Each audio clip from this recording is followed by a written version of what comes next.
Il nous reste maintenant à définir le dernier volume de cette pièce, de ce barillet. Donc je vais à nouveau sélectionner ce disque. Je vais mettre en vue Normal A pour voir les dimensions en vraie grandeur. Je resélectionne. Je vais sélectionner esquisse. J'ouvre une esquisse. Je commence par dessiner un cercle. J'ai bien sûr sélectionné le même centre que tout à l'heure. Je fais à peu près 20 mm de diamètre. Je vais le coter. Alors voilà, cotation. Je lui mets, hop là, 20 mm de diamètre.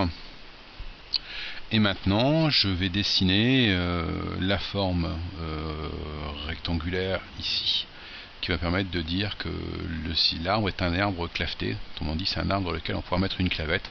Autrement dit, un parallélépipède qui va permettre, par une surface complémentaire, de supprimer la rotation dans la liaison pivot glissant qu'on pourrait créer facilement avec cylindre-cylindre. Voilà.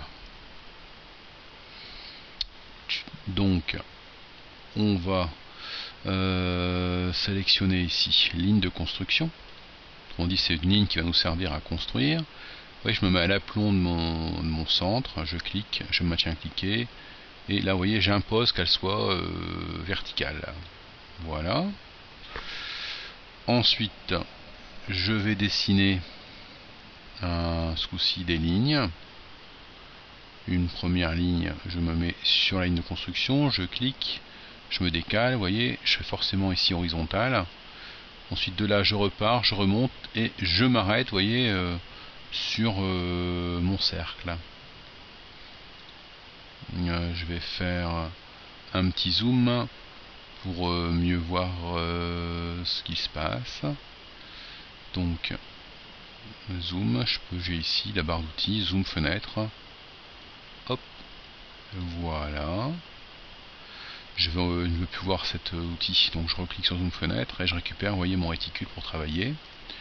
Nous allons définir ces deux éléments là. Ah, j'ai tout sélectionné, excusez-moi, à nouveau tout.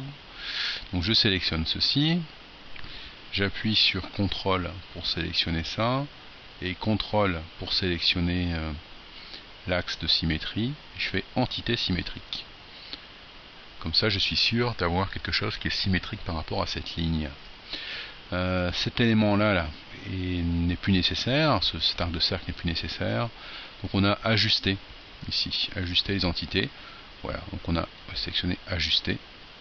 Je peux, vous voyez, enlever les morceaux qui m'embêtent. C'est très pratique. Au niveau de la cotation, la largeur de ma rainure de clavette, donc entre ces deux cercles, ces deux traits, on doit avoir, d'après le dessin d'ensemble, le dessin de définition, 5 mm. Voilà, 5 mm. Voilà. Ensuite, la hauteur entre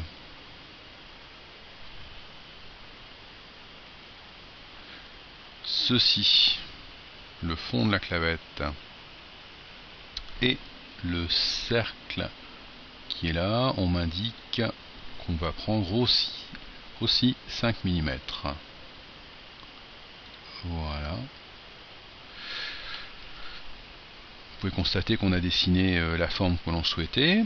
On va maintenant l'extruder. Donc je vais dans Fonction, Base, bossage, extruder. Voilà. Je vais me mettre en vue 3D.